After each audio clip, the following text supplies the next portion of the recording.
This episode is brought to you by Shopify.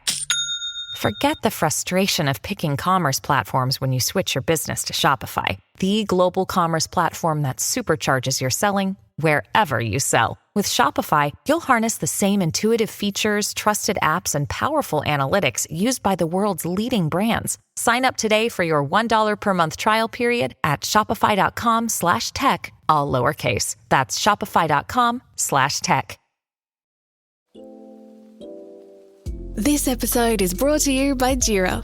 Jira is the only project management tool you need to plan and track work across any team.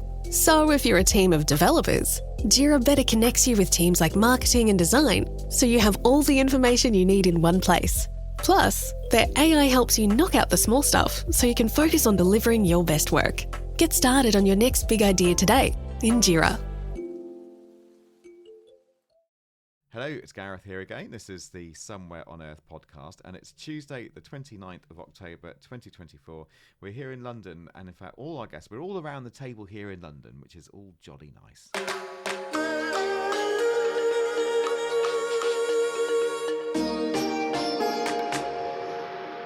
And yes, it's week 2, would you believe it? Yes, week 2 of our life on the Evergreen Podcast Network. Of course, there'll be people who've been with us for a lot longer than just 2 weeks, but you know what I mean.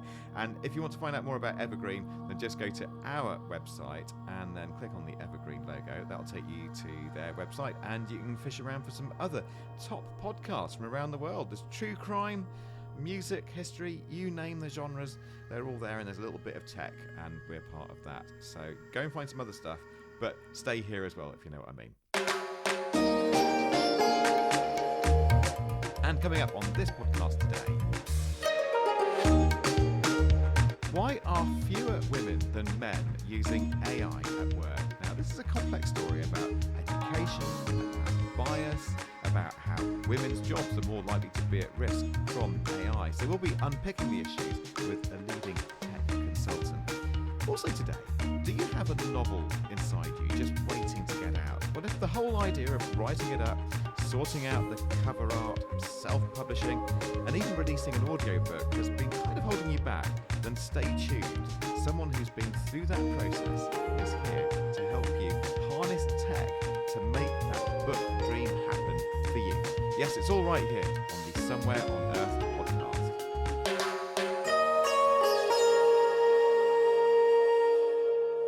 And I'm in excellent company today with editor and creator of this podcast, Ania Lichtarowicz, right here in the studio. Hello, Ania. Hello, Gareth. How are you?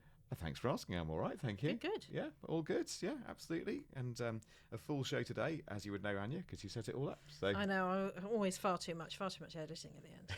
I always curse myself for it. Nice problem to have, though. So Anya's on board, and we'll be hearing Ania chip in as we go along. And we're going to start with this one. Women are adopting AI at work less than men. But why?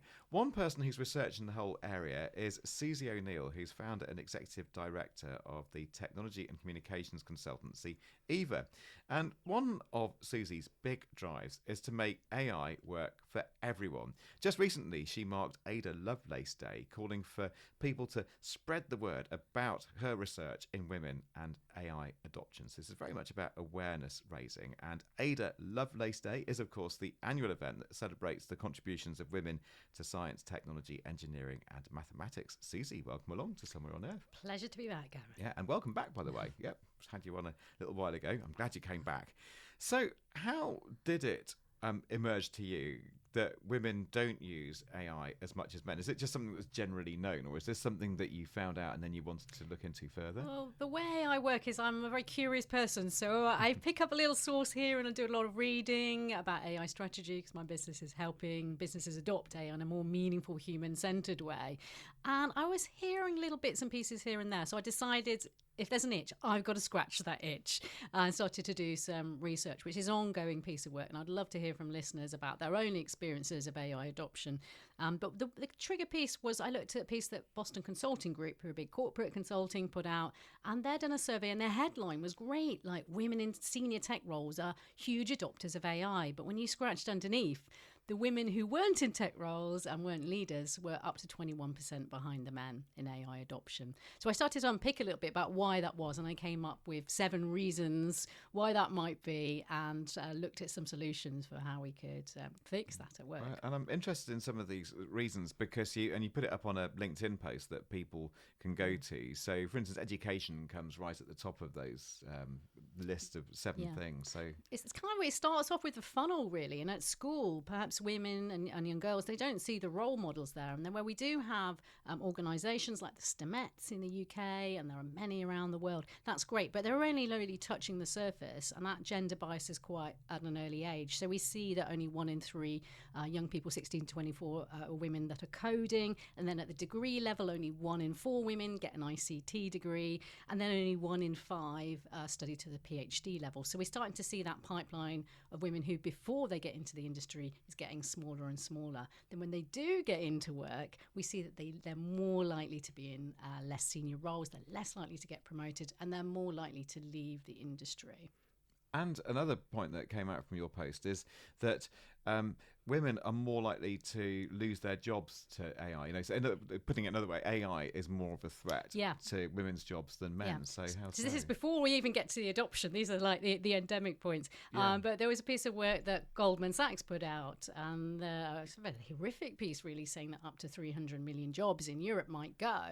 But when you drill down to it, the types of roles that might become more susceptible to automation are in healthcare, or in admin, or in industries that are slightly skewed to where women are likely to work. So we have this huge whammy of less women designing the AI systems. The systems themselves are prone to have a lot of bias. So, for example, a piece of work that a research organisation called Careful Trouble put out showed that single mothers in the UK are more likely to have their benefits scrutinised by AI and rejected than any other group. So we start to see underrepresentation of women in AI models. Like, I try to create an image of a female surgeon supported by male nurses, and the AI just couldn't get anything in its image banks to draw off to create that image.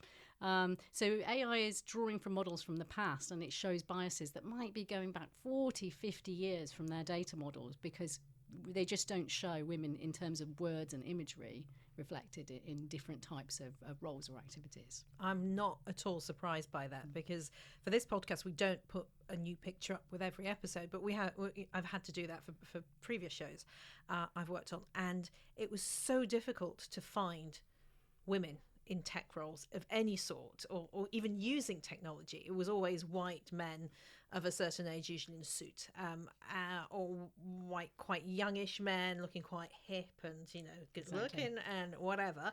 That was the standard, and it became kind of a mission on any team I was working on. We've got to find the women, we've got to find the black people as well, because that was also, and obviously all of this, because there are so few photos using women and ethnic minorities, that all feeds into the AI and now the generation of and it. if you're using Gen AI tools like your chat GPTs, remember it's leveling all the content that it's had put in. It's trying to find the averages. So it's never going to give you anything exceptional at the other end, but it tends to give the average of whatever's there. So it's very, very then hard to see that representation. But I think what's really interesting to your global listeners is that we think of AI adoption as everybody's very enthusiastic. Maybe if we listen to Somewhere on Earth, and we're listening to tech podcasts, then we are already natural adopters.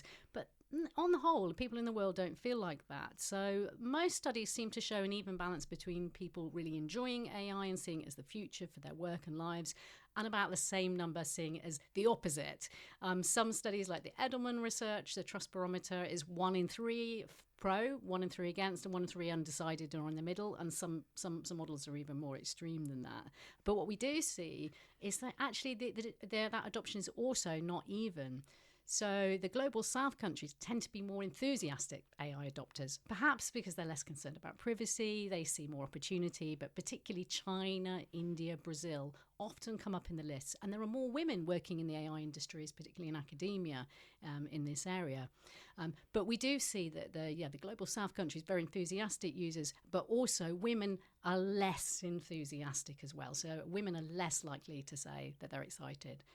I met a young lady the other day who's studying at the moment. I said, "What are your feelings about AI?" And she said, "I find it really scary." So we need to get away from this mindset that AI is something techie, it's something like to do with computers, that men are likely to do and be better at. The whole tech bro culture around the AI industry, but around even just AI adoption, it's made to feel often very confusing by people who want to sell you complicated tools and make it seem something that you couldn't possibly do. And that's also putting a lot of women off, whether we were talking about using it in their work lives or their home lives. So we see quite a few barriers already. And I'm going to put Patricia on the spot here. I know you come in here, Patricia Reichel, to talk about your book, which we're going to get to very soon. But Patricia is one of our loyal listeners from days of old. And Patricia, one thing that I know about you is that you help people with computing. Often people who are not necessarily the kind of people you'd expect to be into computing, might be older people, for instance. You can tell me what the male-female split is here. But have you seen anything? Have you come to any conclusions when you look at specifically at women about their attitudes to technology, or maybe their feelings about technologies and technology culture's attitudes to them? Well, I would say that the split that I help with training is probably 50-50. And it's interesting because I sense the women lack confidence more than the men. So I do notice that. And yet, I think sometimes the women are more methodical, step-by-step, linear thinking. And you can get, well, of course, you get men that think like that as well. But there's also reluctance for a man to ask for help. So they might struggle on. And struggling on when you don't really know what you're doing can lead to bigger problems, can lead to scams, can lead to keeping it to yourself, going to websites you shouldn't perhaps go to, leading to trouble. Women, maybe because I'm female, they'll come to me and they'll say, I've gone to a certain website, perhaps I shouldn't have done that. That's led to some problems, and they're opening up. But there is that type of mindset that you notice with a woman that will, think will be quite successful in computing given the right steps. It's all, I think, there about having a supportive environment. So you're providing that support to users coming to you. But in more of a corporate setting or a commercial workplace, you would think that everything would be very even. I was going to say even Stephen, but even that would be showing you biased language. Even Stephanie or something. Well, even everyone. But we should be providing these tools and facilities and training to everyone if we're using Gen AI or other types of AI tools at work. But what we start to see is that even when all things are equal, women are less likely in the workplace to do that. And again, I have theories, but I'd love to hear from listeners. But one theory is that women have more side of desk activity, which is a horrible expression, but it means that women are being tasked at work to doing more additional work, supervising groups, and they're just too busy. Then we see in their home lives, they're probably taking on more of the care duties. So because employers are typically dumping technologies like AI tools like Copilot and ChatGPT onto employees without the right structure or training or outcomes and saying, experiment, get busy, which is a great philosophy in life. But if you're really busy at work, you don't have time to experiment and you don't necessarily have the confidence to say, am I doing this right or am I doing it wrong? So it's all about having the right strategy and inclusive environment. And then that will help everybody to use AI at work. Right, so yeah, which is great. So you've partially, or maybe even fully answered my next question, which was going to be, okay, so what do we do about this? So you mentioned there almost like a sort of structural reappraisal of the way technology works and is funded and the whole. So this is quite wide-ranging what you're calling for. So what would you add to that? What needs to happen? Yeah, it's not as complex as it sounds. And I also have a model which anyone is free to use this model. I don't own it, but it's just how I like to popularize it. And the 10-20-70 learning model. So anyone in learning has probably got a similar pyramid like this. But in terms of your effort and your time, spend 10% thinking about the technology that you're going to buy, making the right decisions. 20% of your efforts, spend it on the data and the processes, making sure all the data in there is really high quality. And 70% of your effort from then on, it's about people adoption. So that's just your end users, making sure there's a lot of clarity about how you're using AI, but in particular your employees. And there's actually European regulation for those who are trading at all in Europe at the moment that's going to mean that you have to provide that training by February next year. So there's a lot for businesses to do, but you've got to start thinking more people orientated, because right now people are frightened about losing their jobs. They're frightened of the AI, of what it does and what comes out the other end. We're seeing a lot of risks with dodgy data and dodgy misinformation coming out of AI. So it's being much more slow and controlled about it. And I call this process slow AI. So instead of having it all at once and trying to take over the world with AI, organisations particularly think about being more methodical and having a plan in place before leaping in. I think also increase the number of women in roles where AI decision making is needed, because if they're kind of forced to embrace it, then they'll just have to do it. Don't just leave it to the men. But unfortunately that's happening because many men are decision makers in particularly the tech world. And there certainly are good female role models and some brilliant trainers. Just like to give a shout out to Heather Murray, is great from AI for non-techies and provides lots of great information. So there's huge numbers of people out there who are there to help you. They give some bits of advice for free if you're trying to do it yourself and learning. If you are getting support from your employer, ask them to bring in some trainers and also start to put together a better, more solid plan of how AI is going to work for your organisation. But actually women will be brilliant at developing AI, and think about who is on your development team. Get more women on at this level, because women score more in verbally in standard tests, so we use more words and provide more context, and that's something that generative AI really, really likes. Now, if my husband was here, he would say, why use one word when 20 will do? Because we do talk more, especially Polish women. We don't shut up, and we're also not afraid to say that's not right, do it again. Maybe because we might do that more with children when they're learning, for instance. And that's the kind of thing you need when AI is being developed. So women, get out there, start developing it, because you're going to be very good at it generally, I think. Yeah. Brings us back to Ada Lovelace Day, raising awareness and those all important messages. Thank you both.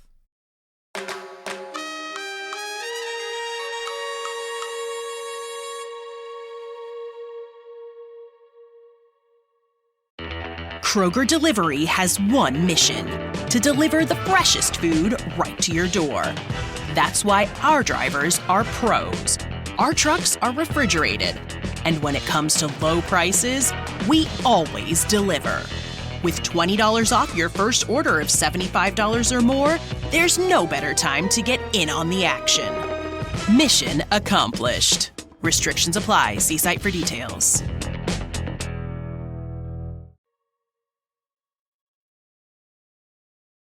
All right, so we all have a novel in us. I know it's a bit of a cliche, but it is basically true. But not all of us, of course, make that novel reality. Well, of course, we just met somebody who has. You've already heard from Patricia Reichel. And she's sitting here with this wonderful book. She's got it on the desk here in the studio, on the studio table. And Patricia, she had no sweet advance from a publishing company. There was no great big publicity tour around glitzy literary festivals. Patricia started with an idea and then made it up as she went along, learning about publishing and ebooks and even audiobooks. So if you have that novel inside you, listen up, because you're about to get some valuable advice about how to make it happen, even including that essential of today's times, indeed, the audiobook. Lots of advice coming up here from Patricia Reichel. So she and her co-authors, Beth Jackson and the late Robert H. Dodd, well, their book has just come out as an audiobook. Don't Break My Rice Bowl is the title. And to set the scene, it's the late 1960s, and an American agriculturalist has gone to Vietnam to help make the country self-sufficient in rice production. But there's a slight technical problem. There is a war raging. So this really is a history of Vietnam War that you never knew. And we're going to talk about the book's central character. This is the agriculturalist at the centre of the book, Patricia. He's Eddie, and he, I think we can say, or can we, had a daughter, but you are the daughter of the author. We can say that much, can't we, Patricia? Yes, we can. But my dad never really said that he was Eddie. He was writing a novel, and that's the thing that I've had to make that connection. And when you check out all the different things that my dad did, oh, he was an agricultural expert, just like Eddie.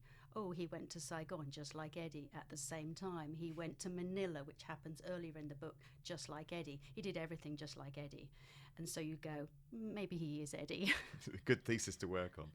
because it's a manuscript that he'd written. You discovered it subsequently, and then led to you sitting here with a published copy of the book in front of you.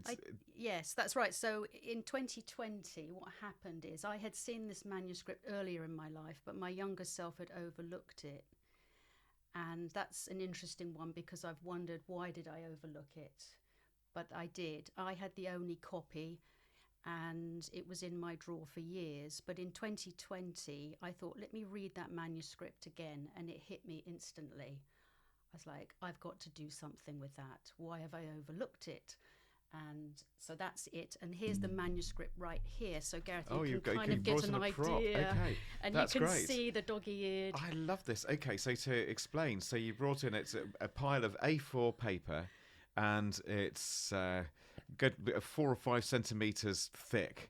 And I'm just grabbing the front page, and it's so dog-eared, as Patricia says, that the title page actually is loose from the rest of it, isn't it? That's right. And Don't Break My Rice Bowl. So that's obviously the title by Robert H. Dodd. And you can see that it's in the dot matrix font, which did cause us some trouble. So my dad wrote this on his Osborne portable computer. And I never thought of him as a real techie person. But then if you think back to the 1980s, who was? It wasn't really the digital age, was it? But he had that computer and he was very excited about word processing. And I do remember that sound. You know, people that remember the dot matrix print, that noise of it going back and forth and the ripping. Well, yeah, and this is, I mean, to explain to our younger listeners, this is when printers were not these things that, you know, will just, where a nice, beautifully presented piece of script comes out almost instantaneously. The printer had a print head and it scanned very laboriously along each of the pages, didn't it? Using little dots, basically, sort of pixels kind of stamped onto the page. And it made a squeaky sort of sound. It did, didn't yeah. it? And it took ages to print a single page. I think it took like a couple of hours to print this. It would have done. That would have taken this manuscript ages. So there we are. So we're going to a bit of computer history. But I think, and before we pick up on the rest of the tech story behind this and your journey into publishing, it'd be nice to hear a little excerpt from the book, if you don't mind. This is from the newly released audiobook. And we'll set the scene here. We're in a village, I believe, with some farmers. And you can tell me more, Patricia, but in this scene, what I'm reading from it is they're really feeling the effects of the war, aren't they? They are. At the beginning of our book, and it's something that Beth and we added, there is a quote that it's not what you look at, it's what you see. And that's there for a reason. That's our little bit that we added in at the beginning. And what's happening about halfway through the book is Eddie, the main protagonist that I've mentioned before, is meeting the farmers, meeting the villagers. They're coming in from the rice paddy and they're starting to open up about the effects of the war. And Eddie is realising, wow, everybody is affected by the war. Everyone has lost someone. And you hear these different voices, and it really does come alive in the audiobook. It just sort of brings it to life more, I feel, than the paperback or the hardcover or the ebook. I like all of them. They all are good in different ways. But there's something about you hear the voice. You hear the voices, and you hear the crack in the voice, and the one farmer talks about his son is missing, and you just think, what would that be like to have someone go off and you don't know what's happened and you're not told if they're missing or dead. Well, let's hear this excerpt. "The war bleeds us," another man said softly as he exhaled a cloud of white smoke and casually brushed it away with a lazy wave of the hand. "Our young men leave and never return. Often we are not even informed how they were killed. 2 in my family are listed as missing. One of them, my son." Oh, so evocative, that excerpt. Thank you, Patricia. Right, so let's crack on with the whole story here. The story of the story. How did this get published then? I think, first of all, I did not imagine the end result. And maybe that's a bad idea, but I think it would have put me off if I thought, I want a hardcover, I want a paperback, I want an ebook, I want an audiobook. I would have thought, you've gone mad. Stop it. Just keep the goals small and simple. I started off with just wanting a PDF. A little bit lacking in confidence. And we had to start off taking this pile of papers, and it wasn't digital. The Osborne computer, I don't know what happened to it. We think it just got chucked out or, recycled. I don't know. But we didn't have any digital file. It was only this paper copy. So you had to just type it all in? Well, we tried doing optical character recognition, software that basically takes an image and converts the text. We tried doing that. We tried Google Docs, where you can scan something and plonk that picture in. But it did weird things with our dot matrix print. It took little chunks, sort of circles, and put them in different places. And I said, this is awful. It's doing something really weird with our documents. So we decided we would do dictation to help. And then actually, we're both quite fast typists. And there's something just quite relaxing, particularly when you're not thinking about it and you're just tickling the keyboard here. And we had the two of us working on it. Beth lives in Arizona. So sometimes with the time zone difference, it was quite handy because we just would go to the end of the document, whoever was around, she's 8 hours ahead. It meant that we were often working on this project. Behind, I think, isn't it? In America, yes, did you say? So, or behind, I'm sorry, 8 hours behind. So you'd finish at, I'd say, midnight or something, and then she'd pick it back up. That'd be her evening's work. And we'd have a little bit of overlap, but the typing had to happen, and we that's what we did. Then 2 years later, because we did take our time, we had something like this, which is printed out, it's in digital, it's Microsoft Word at this point. So what you're showing me is not something that looks like the size of a paperback book. This again is like A4-ish in size. Yes. But about a quarter of the height. Yeah, exactly. So it's like a paperback book, but A4 size rather than the kind of thing that you see on your bookshelf. But so that was the first proof of the book then, was it? It was, and I was thrilled Well, when I got one of these. I was like, with the cover. We're starting to move in the right direction here. This is good. But, and I didn't know how good it was going to come out. I still want to know how you went from that to actually it existing, because now you put it on platforms like Amazon, isn't it? You can, all these kind of places where you might search for books, whether they're ebooks or actual physical books. How did you get there? That's what I want to know. Okay, so once you've got something like this, you've got to create a PDF of the document. That is the sort of the bones of a paperback. And I suppose I should step back. We took our Word document, it went into InDesign, and then we wanted it all very professional. So first of all, we had proofreaders, then we had typesetters. We didn't want to do all that ourselves because we wanted it done right. Because I've only got one book. I wasn't going to mess it up. I was trying not to. So it has to go through, ideally, proofreading, typesetting. Then in InDesign, you can export your file and it can become a PDF, which is en route for your paperback and hardcover. We have the same PDF because the internal bit is exactly the same. Even though the hardcover looks bigger, it's the same. And so that's in a form that's compatible with all these different platforms. That's what they want, books, PDF right? for the inside of their book. And for an ebook, it's EPUB.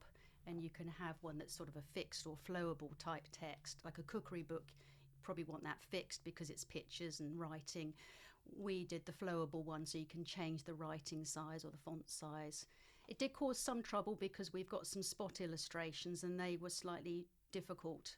We had to end up putting our spot illustrations, which go at the beginning of each chapter, under the heading. It didn't like it above it, which is how it is in the paperback. So we had just adapted. So you're just learning all these things. Yes. As you say, it's not like you have a big publishing house behind you that can just help you with this. You're just DIY, probably watching YouTube tutorials on different aspects of it as well, figuring it out as you went along. We did get some help. That was frustrating. We had some moments where I did think, is this perhaps getting a bit carried away?